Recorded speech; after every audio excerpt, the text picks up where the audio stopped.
হবে পুরো, শুনবো না আমি কোনো পারো, স্বপ্ন আমার হবে পুরো, শুনবো না আমি কোনো পারো। কত সুন্দরী আমার আসবে কাছে, বিয়ে করবো তাকে চিন্তা করতে যে পাড়ার বৌদি দেখবে জোরে করবে সবাই আমার সরো। স্বপ্ন আমার হবে পুরো, শুনবো না আমি কোনো পারো, স্বপ্ন আমার হবে পুরো, শুনবো না আমি। নমস্কার নমস্কার নমস্কার, আমি হলাম ব্রিগেড ভিখারি ভাগ্য দেবতা। ভাগ্য হলো আমার নাম, পদবী হলো দেবতা। মনে ছিল স্বপ্ন বউ হবে কোয়েল, নিষ্ফল ছোঁয়া মেরে নিয়ে গেল তুলে। সেখান থেকে চলে গেলাম শুভশ্রীর কাছে, আর দেবলে ওরে জানো খোকা বাবু আছে।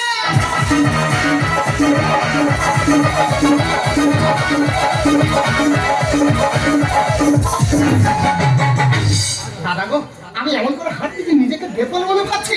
তবে ভয় পাবার কারণ নেই বৌদি, আমি তোমাদের কোনো ক্ষতি করবো না। আমি হলাম ব্রিগেড ভিখারি, মানে যেখানে মিটিং মিছিল প্রচুর লোকের সমাগম থাকে আমি সেখানে গিয়ে ভিক্ষা করি, তাই আমি ব্রিগেড ভিখারি ভাগ্য দেবতা। তাহলে একটা গল্প বলি শুনো। প্রতিদিন যেমন ভিক্ষায় বেরোই, এই সেদিন সকালবেলা স্নান করে ঠিক ওইভাবে ভিক্ষায় বেরিয়ে গেছি, আর যেতে যেতে দেখি না একটা চা দোকানে প্রচুর লোক জড়ো হয়ে আছে। তা আমি বলি দাদা তাহলে ব্যবসাটা এখান থেকে শুরু করি। বলে দাদা সেই আনন্দে সবে গিয়ে হাত পেতেছি, আর কোথায় এক ডেংরা ছেলে ছিল আমার হাতের মধ্যে এক থাবা থুতু ফেলে দেবে। সকালবেলা পুরো আমার ব্যবসা মাটি হয়ে গেল।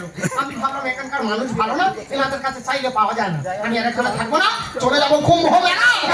मुझको थोड़ा रंगी घुमा के आना के चला चश्मा लगा के कोकोनट मिलोसी मिला के आ जाओ साड़ी मोती बना के हल्दर चीनी के बुंदा की चीनी के हल्दर चीनी के बुंदा की चीनी के। বৌদিকে মুখের ভাব দেখো, ঠিক আছে ফেরালাই সেই লুঙ্গি এসেছে। लुंगी डांसी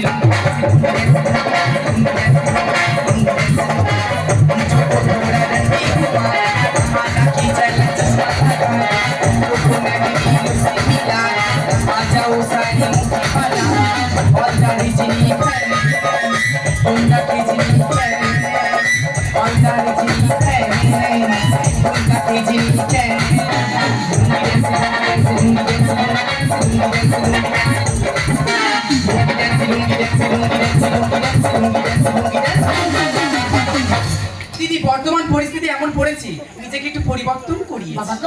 আপনারা মনে ভাবছেন আমি লুঙ্গি আর গেঞ্জি কেন পড়েছি, তবে বৃত্তান্তটা আপনারা সবার কাছে খুলে বলি। আমি তো একজন বড় পকেট মা। দিদিকে এটা আমার ব্যবসা না, এটা আমার স্বামীর ব্যবসা। তারও আবার এটা আদি ব্যবসা নয়, তার আদি ব্যবসা হলো ভিক্ষা করা ব্যবসা।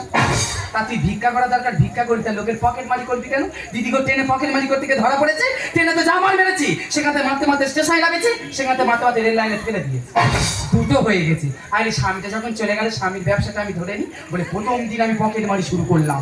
ট্রেনে উঠেছি, কারণ পকেট থেকে এক টাকারও কোনো গন্ধ পাচ্ছি না। আমি কি করি একজনের পকেট থেকে ৫-১০ টাকার গন্ধ ভুল ভুল ভুল ভুল করে বেরোচ্ছে। আর যে কোনো ভাই মানি একটা তুলে নিতে হবে। ও সর্বনাশ, সে পেছনের পকেটে রাখেনি, সামনের পকেটে রেখেছি। চালালো তখন আমি মনে মনে ভাবছি, ভাষা দাও তুমি যে পকেটে রাখো না কেন, লক্ষ্য যখন আমার ওদিকে গিয়েছি ঠিক সময় ঠিক মানি ব্যাগ তুলে নেবো। তারপরে দিদিকে কি বলবো, আস্তে আস্তে আস্তে করে তার সামনের পকেটে হাতটা ঢুকিয়েছি। বাহ, তার সামনে ছেঁড়া পকেট, মানি ব্যাগে হাত না পড়ে তার সেখানে গিয়ে হাত পড়েছে। কি লজ্জা, কি লজ্জা। আমি একদিকে চুপ করে দাঁড়িয়ে আছি, আর সে শুধু চৌমুখ চৌমুখ করতেছে, কে হাত দিল, কে হাত দিস। আমি কি করি, কোথায় কি করি, একটা স্টেশনে নেমে গেল। ও সর্বনাশ, সেও মনে হয় জানতে পেরেছে মেয়ে লোক আমার হাত মেরেছে, সেও দেখি আমার পেছন পেছন নেমে গেল। তাহলে ভগবান কোথায় যাই, কি করি, কি জ্বালায় পড়লাম। একটা স্টেশনে নেমে গেলাম, একটা গলি থেকে বাড়ি চলে আসলাম। বাড়ি আসতে মাত্র আমার সেজে খুশাউরি বলে, আবার কি তোর দ্বারা কোনো কম্য হবে না। আরে হবে না মানে, তবে আজকের আমি এসেছি যে কোনো কারোর পকেটে মানি ব্যাগ তুলবো, তারপরে বাড়ি যাবো।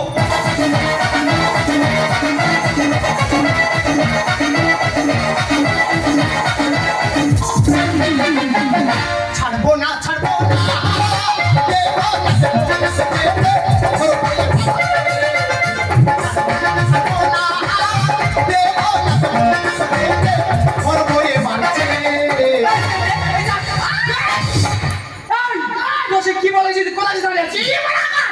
সময় বলা গেছিল আমি পকেট মারি করবো তুই ভিক্ষা করবি, আমি পকেট থেকে মানি ব্যাগ তুলে তোর হাতে দেবো, তুই বাড়ি নিয়ে চলে আস। মানে তুই বলতে যাচ্ছিস সারা জীবন তোর পিছন পিছন আমার যেতে হবে? তা ও দাদা আমার কি ইচ্ছা হয় না যে একটা বার আমি একটু ছোপ দিই? তা তোমার বারণটা কে করলো?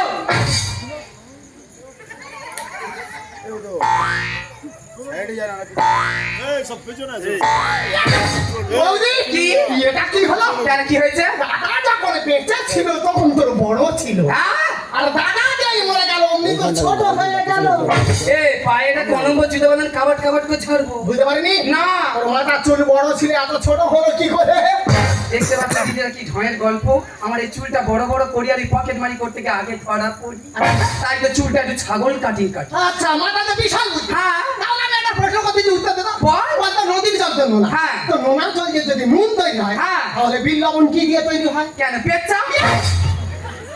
কিভাবে রে হাউড়ি? বুঝতে পারছি বলে ফেল। নদীরই চলে নোনা, হ্যাঁ। সেটা থেকে যদি নুন তৈরি হতে পারে তা বাচ্চা বাচ্চা ছেলেদের পেচ্ছা তার তীক্ষ্ণ নোনা, বলিস কি? তা সেটাতে বিল লবণ কেন হবে না? তা তোর পিঠে ব্যাগ বুকে স্ক্যান করা চলেছিস, বৌদি রে, অধমান এখানে থাকছে না। কোথায় যাচ্ছিস? এই অধম চলে যাচ্ছে সেই মহা কুম্ভ মেলা। এই কুম্ভ মেলা মানে সেই 200 কত বছর পর পর যে যোগটা আসে, হ্যাঁ। তা ওই মেলাকে তুই কি করবি? বৌদি রে! থাম, থাম, থাম, থাম। ওইভাবে দাঁত মুখ খিচে নিয়ে এখন সরকারি কোটাল আসবে। এ বৌদি, হ্যাঁ। সেখানে তো কোটি কোটি লোকের ব্যবহার। হ্যাঁ। তো 50 লাখ লোকের কাছে গিয়ে যদি আমি হাত রাখি, যদি 1 টাকা করে দেয় কত টাকা হবে? কেন 50 লাখ টাকা? আর যদি 1 কোটি লোকের কাছে হাত পাতি, ও সর্বনত কোটি কোটি টাকা। এই আমার ব্যবসা একটা টাকার ভালো হচ্ছে না, আমি তো সুবিধাবতী আমার নিয়ে চল। আমি যাবো। সেই বাচ্চাদের মতো নেকামো জুড়েছি। মোটো না দাদা, কথা কি বলে, মেয়ে ছেলে সঙ্গে করে নিয়ে যা মানে বিপদ সঙ্গে করে নিয়ে যা। মোটা তো নিয়ে যাও দাদা। আর তুই জানতে যাচ্ছিস আমার পিছনে দেখ আর সামনে স্ক্যানার কেন? Yes. ওরে বৌদি, যা খুচরো টাকা হবে সব ব্যাগে ভরবো, আর বাদ বাকি টাকাগুলো এই ফোন পে স্ক্যানারে মেরে নেবো। সে নাই বুঝলাম, তো টাকাগুলো আনবি কিভাবে? ওই জন্য কি বলে, মাথায় বুদ্ধি থাকলে মাগের বাপের বাড়ি খাটতে লাগে না। এই, ওই টাকা আমি কিভাবে আনবো? হ্যাঁ। ওখান থেকে আমি একটা কলতে ফড়িং ভাড়া করবো। এই কলকে বলি সেটা কি? সেটাও জানিস না? না। মানে হেলিকপ্টার। ভগবান, তুই উপর থেকে সামনের মাছটা ফাঁক করে দেয়, ভালো ভালো করে ঢুকে যাই। তারপরে বৌদি ওখান থেকে আমাদের এয়ারপোর্টে আসবো, ওখানে এসে আমি একটা অ্যাম্বুলেন্স ভাড়া করবো।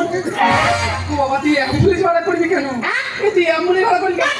আবার কি দিতে হবে? তুই অ্যাম্বুলেন্স ভাড়া করবি কেন? এ বৌদি, ওই টাকা যদি আমি সহজভাবে নিয়ে আসি, হ্যাঁ। এই রিসিভে জানতে পারলে ওই টাকা আবার আনতে দেবে না। না। ধরে পক করে লাগাবে ঢুকিয়ে দেবে।